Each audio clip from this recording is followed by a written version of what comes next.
Kalau ada misalnya permasalahan, harusnya kita sebagai anggota dewan paling tidak teriak terdepan supaya kita bisa dilirik bahwa memang betul-betul ada manfaat tak sebagai anggota dewan.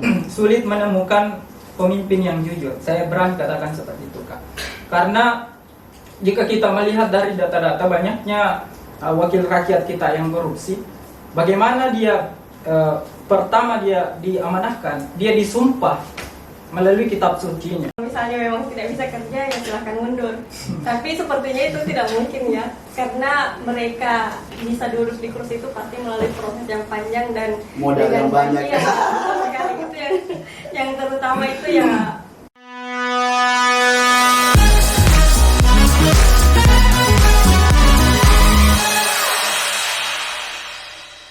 Bismillahirrahmanirrahim. Assalamualaikum warahmatullahi wabarakatuh.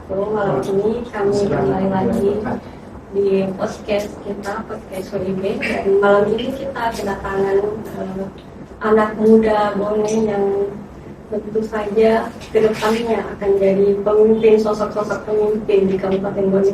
Mungkin kita langsung perkenalkan dulu. Di sini hadir Ketua PMII Cabang Bone dan ada Ketua IMM Cabang Bone. Mungkin bisa disapa dulu pemimpinnya. Perkenalkan diri dulu, silahkan. Ya, dimulai dari Ketua PMII. Lebih baik, terima kasih. Terima kasih juga telah diundang ke podcast ini. Itu suatu juga kehormatan bagi kami. Nama saya Muhammad Nurul Tifta. Alamat Desa Sumpamene, Kecamatan Sibuluwe, asli Bone. Alhamdulillah dipercayakan oleh sahabat-sahabat PMII menjadi ketua cabang. Sebenarnya masa jabatan saya sudah berakhir karena hanya 1 tahun, tapi tentu ada beberapa hal sehingga molor sampai 2 tahun. Jadi harusnya hanya sampai 2022, akhirnya sampai 2023. Dan insya Allah 3 hari ke depan saya sudah pergantian sebagai ketua, sudah ada regenerasi baru. Jadi mungkin simpel seperti itu, Kak, atau masih ada iya, pendidikan atau apa? Mungkin bisa dilanjut dulu dengan Ketua IMM. Ya raditu billahi robban bil islami dina wa bi Muhammadin nabiyya wa rasulah. Sebelumnya perkenalkan, nama saya Andi Sultan Agung. Saya diamanahkan menjadi ketua cabang IMM Kabupaten Bone bulan 11 kemarin. Ya, jadi bulan 11 kemarin. Dan alhamdulillah bulan 12 kemarin saya menyelesaikan pendidikan di Universitas Muhammadiyah Bone. Ya, cukup. Sebenarnya malam ini kita ada 3 narasumber, ada Ketua HMI Cabang Bone juga, mungkin cuma karena beliau ada kegiatan yang katanya tidak bisa ditinggalkan, makanya untuk kedepannya mungkin kita akan tampil bertiga ya biar lebih lengkap, karena mereka ini adalah sosok-sosok pengganti pemimpin Bone ke depan. Ya, pada malam ini kita akan bahas sedikit tentang ini lagi viral nih, bagaimana DPR sekarang dipojokkan, mulai dari Pak Mahfud kemarin di pusat, bagaimana dia Komisi 3 menyerang Komisi 3, bagaimana integritas wakil rakyat kita sekarang dipertanyakan, dan itu saya rasa pasti akan berpengaruh juga kepada wakil rakyat kita yang ada di daerah. Nah, malam ini kita akan bahas itu bersama teman-teman mahasiswa kita, bagaimana pandangan mereka sebenarnya tentang wakil rakyat kita yang ada di daerah, layakkah mereka dipilih kembali yang sudah duduk saat ini, dan bagaimana fenomena banyaknya putra-putri pejabat yang akan bertanding kelak untuk duduk di kursi wakil rakyat. Mungkin dari Ketua PMII sendiri bisa bagaimana menyampaikan apa curhatan atau apa segala macam tentang wakil rakyat, fenomena wakil rakyat kita pada saat ini di Kabupaten Bone. Menurut Ketua PMII dan Ketua IMM ini, apakah sudah sebaik yang rakyat inginkan atau memang harus lebih baik lagi? Apakah ada hal-hal yang harus dirubah oleh wakil rakyat kita saat ini? Siapa dulu yang ingin mengomentari? Terserah siapa yang Ya sudah, mungkin kita dulu yang mengomentari. Oke, jadi sebelumnya saya mengucapkan terima kasih. Saya juga senang rasanya bisa hadir di podcast ini. Ini merupakan representasi dari Najwa Shihab kedua Nah, dua sikapnya orang Bone. Insya Allah, Masya Allah. Ya, kalau menurut saya. Oke. Jadi jika kita berbicara tentang integritas, tentu tidak jauh dari proses penyelenggaraan pemilu, dari proses yang berlangsung.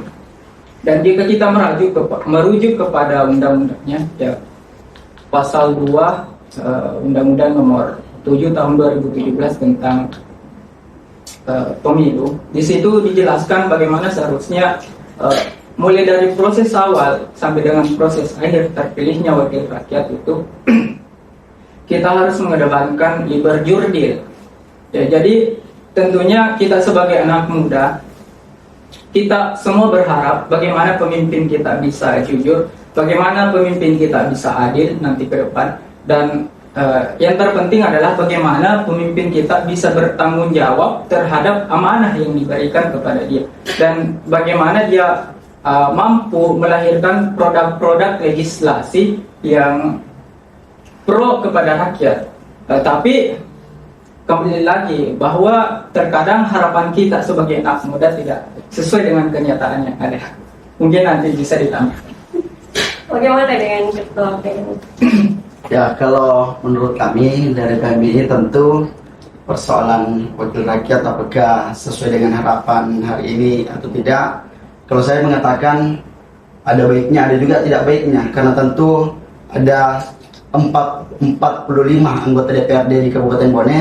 Ya, saya bisa mengatakan ada yang baik dan ada juga yang tidak baik. Ada yang bisa kita bagaimana andalkan, ada yang tidak bisa kita andalkan. Tentu bagaimana bahwa kalau dari kami persoalan kelayakan anggota dewan sekarang, ya mereka yang sering terlihat berani menyuarakan rakyat, karena tentu kan mereka adalah wakil rakyat, mereka adalah representasi rakyat. Jadi ketika misalnya menjadi anggota dewan dan jarang menyuarakan rakyat, kemudian jarang memperhatikan rakyat, ya hal anggota dewan seperti itu ya saya pikir tidak boleh dipilih kembali, karena hanya buang-buang anggaran, karena hanya buang-buang waktu, masih banyak yang layak. Kemudian kita lihat bahwa tidak semuanya kita bisa samaratakan. Kita lihat sekarang juga bahwa ada banyak anggota DPRD juga, ya entah banyak entah beberapa, ya memang peduli terhadap rakyat. Jadi ketika ada permasalahan, ya mereka tentu harus paling depan bagaimana membantu rakyat-rakyat seperti ini. Kemudian mengenai dengan adanya anak pejabat yang mau mencalonkan caleg atau apalah, saya pikir itu tidak jadi masalah selama memang mereka tentu punya pengetahuan yang baik, punya kecerdasan yang baik, dan tentu mereka betul-betul peduli terhadap rakyat. Ya, yang salah itu ketika anak pejabat kemudian mencalonkan dan tidak ada yang memang bisa dilihat kinerjanya, ya saya pikir itu yang tidak boleh. Kalaupun anak pejabat tapi cerdas, tapi memang betul-betul peduli rakyat, tapi memang betul-betul berintegritas, saya pikir ya saya dukung hal itu. Baik anak pejabat, anak apapun itu. Kalau saya spesifiknya siapapun yang bertanggung jawab dan siapapun yang memang bukan hanya sekedar omongan atas nama rakyat, ya tentu hal seperti itu kita sama-sama support lah, guna bagaimana pengembangan Kabupaten Bone. Seperti itu, Kak.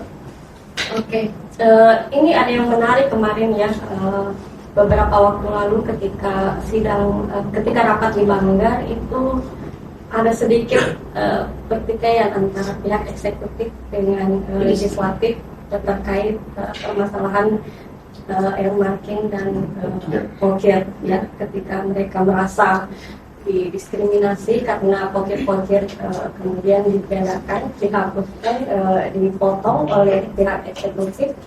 Nah, bagaimana menurut kalian berdua fenomena seperti ini? Apakah memang sudah harus seperti itu tindakannya, dan apakah wakil rakyat ini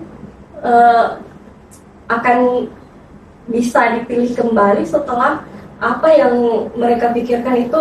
Kita kan tahu sendiri bahwa pokir itu sebenarnya adalah kegiatan, ya, itu lebih berbasis ke proyek-proyek, dan sudah bukan rahasia umum lagi bahwa ketika pokir-pokir itu terlaksana, ada fee di dalamnya, dan mereka memperjuangkan itu. Bagaimana kalian berkomunikasi? Apakah memang harus segetol itu mereka memperjuangkan pokir tersebut? Apakah memang ada kepentingan pribadi di dalamnya atau seperti apa? Ya. Dari saya itu apakah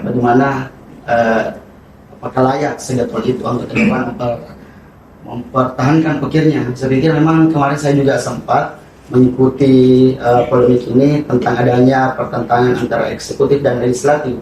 Bahkan kemarin juga saya sempat mendengar sebenarnya kalaupun pihak eksekutif tidak mengembalikan anggaran ini ya bisa saja diblokir ketika ada misalnya rapat paripurna ruangannya diblok ya supaya tidak menerima tamu dari pemerintah daerah. Tapi ya saya pikir ini terlaksana juga. Mengenai dengan apakah layak diperjuangkan hal seperti ini, saya pikir juga tergantung lagi apakah ukir ini memang betul-betul diperuntukkan untuk rakyat atau memang hanya sekedar mengejar fee belaka. Ya kalaupun memang ukir ini manfaatnya sangat luar biasa untuk masyarakat, saya pikir wajar-wajar saja anggota DPRD bahkan sampai mempertentangkan atau bagaimana melawan eksekutif. Saya pikir saya dukung kalau hal seperti itu. Kalaupun ukir ini hanya digunakan sebagai ajang untuk fee, saya pikir untuk kepentingan pribadi ini semata, saya pikir hal seperti ini tidak usah lah. Ya, kita gunakan saja hal-hal seperti ini ke hal-hal yang bermanfaat. Tapi sekali lagi kan memang saya pikir memang ukir ini betul-betul untuk peruntukan masyarakat ya Kak. Tapi kalaupun ada yang menyalahgunakan ya wallahu alam, hal seperti itu biasanya yang mencoreng nama baik DPRD kalau ada yang menyalahgunakan seperti ini, apalagi ada bagi-bagi fee, kemudian pekerjaannya tidak sesuai dengan kualitasnya, anggarannya sekian tapi dipotong sekian, akhirnya awalnya campuran semen misalnya dengan pasir 1:1, akhirnya dikurangi semen 1 pasir 3, ya tentu kita tidak berpikir lagi kualitas seperti itu. Dan saya pikir hal itu tidak boleh. Tapi kalaupun peruntukan masyarakat ya saya sangat support. Tapi saya memang kemarin tidak terlalu mendalami ini karena memang ada hal yang penting yang saya pikir harus kami perjuangkan yang memang betul-betul bersentuhan langsung dengan masyarakat. Kalaupun persoalan bagi-bagi fee, bagi-bagi proyek atau keanggaran yang ada di dalam dan memang sangat nihil ke masyarakat, ya saya pikir hal seperti ini di stop lah. Seperti itu kan. Ini ada pertanyaan khusus untuk Ketua IMM. Selama hampir 1 periode wakil rakyat kita ini, apakah ada catatan-catatan khusus yang disimpan oleh IMM terkait wakil rakyat kita di Dewan? Apakah mungkin ada catatan yang di mana mereka harus ada perbaikan ke depannya atau bagaimana? Ya betul Kak. Saya mencatat dari beberapa dekade ini, dari beberapa tahun kemarin, tentunya kalau menurut saya harus ada perbaikan yang signifikan dilakukan oleh wakil rakyat. Kita merujuk kepada produk-produk yang dihasilkan oleh wakil rakyat kita. Tentunya kalau kita melihat beberapa tahun terakhir, itu banyak produk-produk yang menghasilkan kontroversi, baik di kalangan masyarakat ataupun di kalangan akademisi, khususnya kita di mahasiswa. Terkait dengan ada yang bermain di dalam, mulai dari tahun 2004 sampai dengan tahun 2022 bulan Oktober kemarin, KPK mencatat melalui lembaga survei Indonesia bahwa ternyata korupsi di Indonesia, saya catat di situ 1.310 kasus. Ini adalah jumlah yang sangat fantastis jika kita mengacu kepada korupsi yang dilakukan oleh wakil-wakil rakyat kita, entah itu yang di DPR ataupun yang di swasta. Dan beberapa tahun belakangan juga kita di IMM gencar melakukan kritisi terhadap produk-produk yang kita anggap itu menimbulkan kontroversi. Yang saya catat di sini mulai dari Undang-Undang HIP beberapa tahun terakhir. Kemudian yang kedua tentang RUU KUHP. Yang pertama pasal 256 tentang unjuk rasa dan demonstrasi. Ini mencegah kita, ini membatasi aspirasi anak muda. Karena bisa saja dengan dalih seperti itu kita dipidanakan. Kemudian yang kedua, di pasal 240 penghinaan pemerintah dan lambang negara.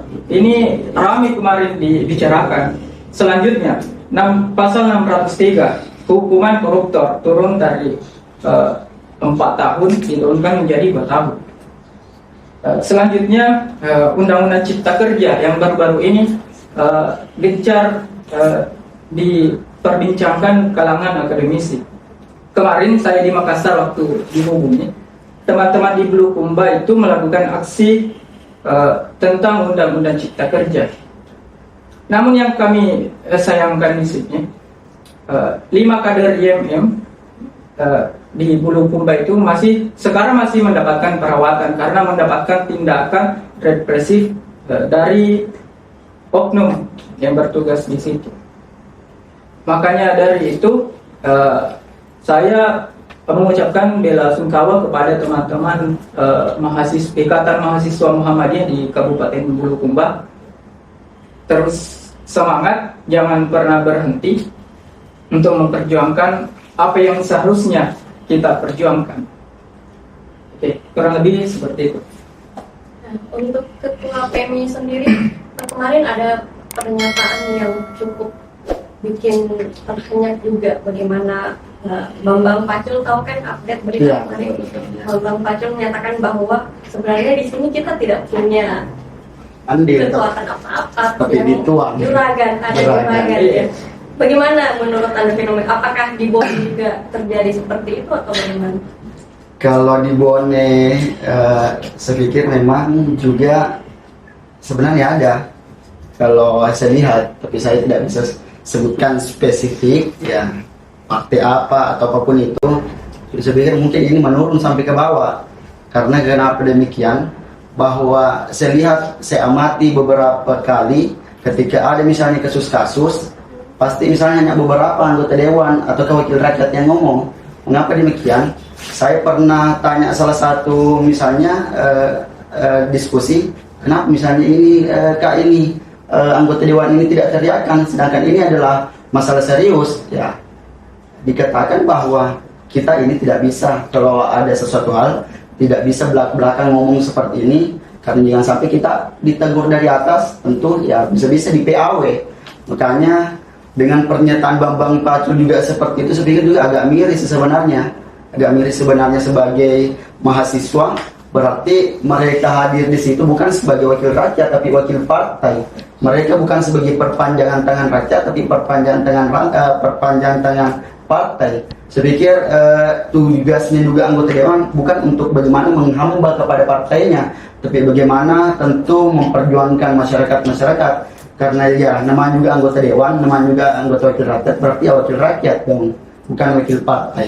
Tapi tentu memang ada aturan-aturan, tapi paling tidak kita harus berpikir rasional lah. Kalau memang ini adalah hal genting, masalah yang penting, mau partai apapun itu, mau teguran apapun itu, sebagai wakil rakyat sebenarnya kita harus perlihatkan.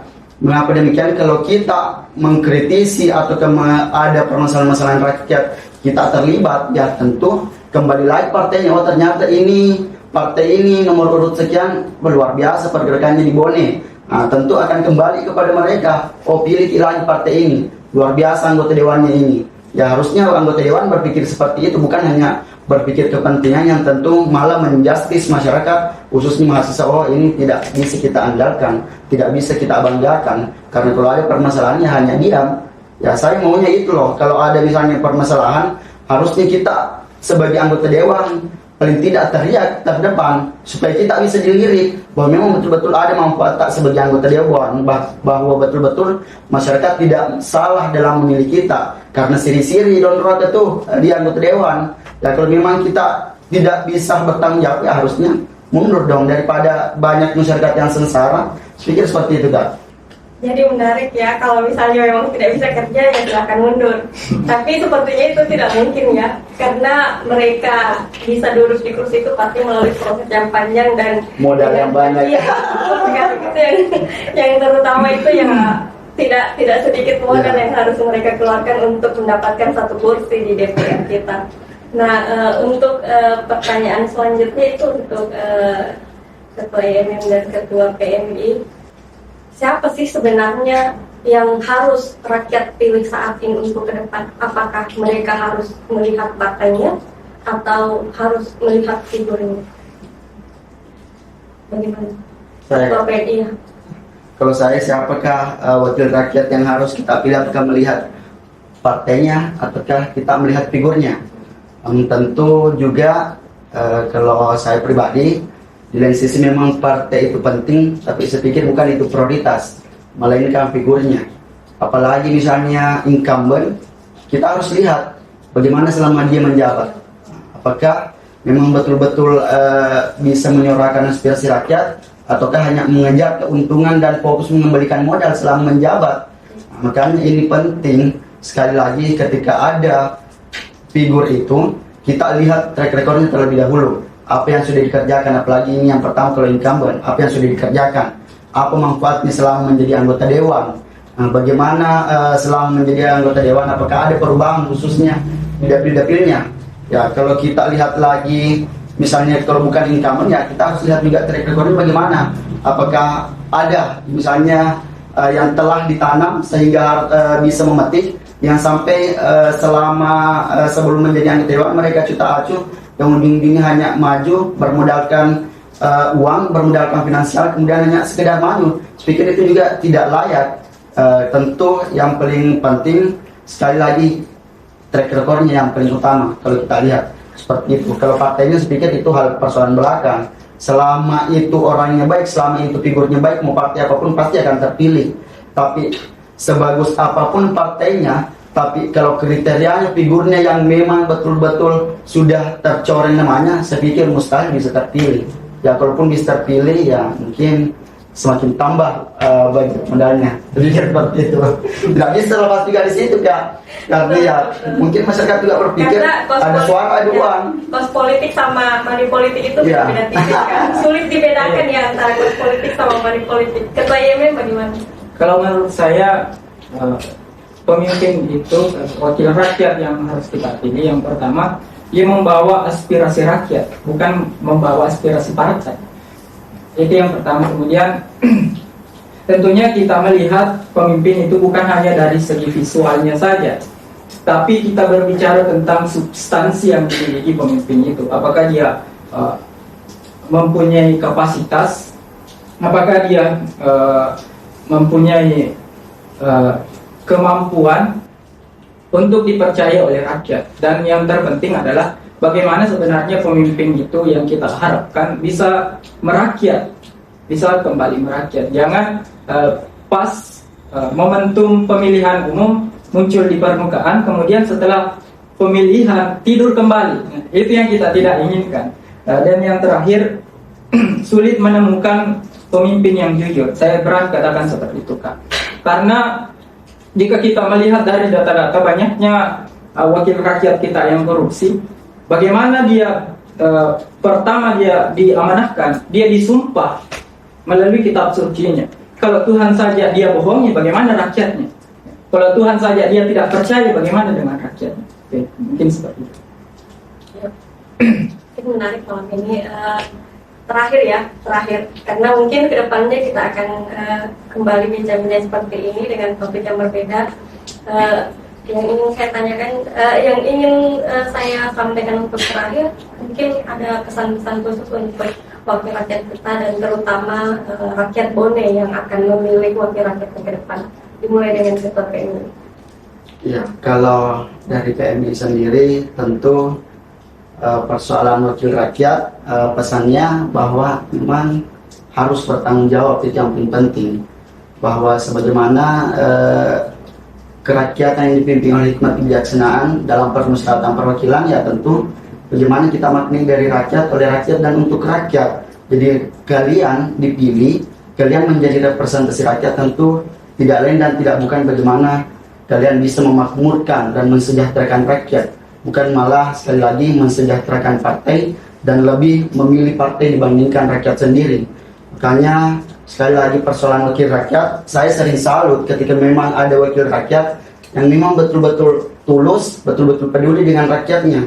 Mungkin pernah, khususnya kami di PMI sering melaksanakan aksi demonstrasi, sering melakukan ini dan itu, dan memang ada wakil rakyat yang juga ikut ngomong ya mungkin sering berpikir, oh PMI misalnya ditunggangi dengan wakil rakyat ini, oh PMI misalnya ditunggangi oleh ini. Saya katakan bahwa PMI itu ya yang bisa menunggangi hanya kebenaran. Jadi kalau ada wakil rakyat yang berani ngomong, berani teriak dan satu suara dengan PMI, berarti itu adalah wakil rakyat yang berani. Ya makanya saya katakan yang tidak ngomong sebenarnya ini harus dipertanyakan. Bagaimana dengan menurut tak misalnya ketika ada polemik-polemik seperti ini? Apakah hanya diam? Kalau memang misalnya kalian memang betul-betul berderakat, ya sampaikan. Dan kalau memang tidak sepakat, oh saya tidak sepakat karena ini. Tapi kebanyakan kita lihat bahwa banyak wakil rakyat yang hanya diam ketika ada polemik-polemik seperti ini. Makanya kalau dari PMI sendiri salut ketika ada wakil rakyat yang berani ngomong, yang berani berbicara, yang berani teriak. Kalau misalnya masyarakat dibawa, dicekik, atau dikebiri, atau di apapun itu. Ya kemudian untuk masyarakat, sekali lagi pesan khususnya dari kami PMI, tentu bukan lagi zamannya money politik. Karena bagaimanapun ya mungkin kita sering mendengar bahwa ya suara tak dibeli hanya misalnya 50.000, 100.000, tapi ini dalam jangka waktu 5 tahun. Karena tentu kalau suara Anda dibeli, kalau Anda misalnya sebagai korban money politik atau pelaku money politik ini, ya pikir jangan lagi berharap pada anggota dewan atau ke siapapun yang memberikan hal dalam uang atau dalam bentuk barang. Karena tentu anggota dewan ini memberikan, figur ini memberikan, pasti setelah terpilih bagaimana fokus memberikan modalnya. Jangan kita berharap kabupaten tak, daerah tak, desa tak bisa baik kalau Anda sendiri tidak bisa menjaga diri Anda sendiri dari ketika ada pemilihan-pemilihan seperti ini. Jadi saya pikir sudah saatnya kita memperjuangkan anggota-anggota dewan yang memang betul-betul peduli terhadap rakyat. Karena pasti masyarakat tahu sendiri siapa yang layak dan siapa yang tidak. Apalagi misalnya mungkin banyak masyarakat yang mengeluh, oh ini anggota dewan ini sebelum menjadi anggota dewan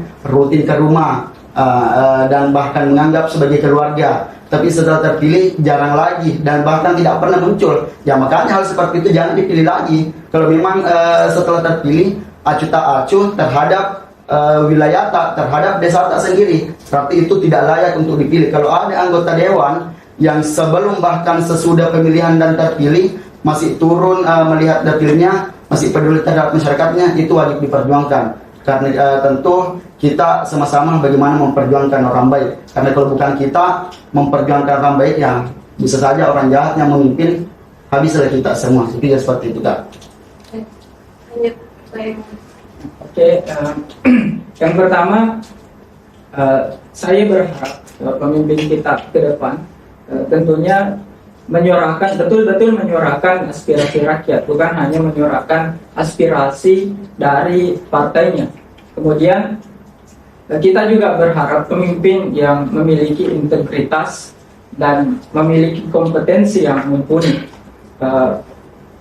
Karena kita berharap ke depannya wakil-wakil rakyat yang kita pilih ini mampu melahirkan produk-produk legislasi yang pro rakyat, bukan melahirkan produk-produk yang malah mencekik rakyat. Jadi saya juga berharap ke depannya kita bisa selektif dalam memilih pemimpin, apalagi kita akan menghadapi momentum demokrasi di tahun 2024 nantinya. Jadi intinya saya berharap bahwa pemimpin yang kita pilih bisa betul-betul merepresentasikan suara rakyat, mendengar hati rakyat, bukan mendengarkan bisikan dari partainya. Ya, menarik sekali perbincangan kita malam ini, walaupun masih pembahasan ringan ya.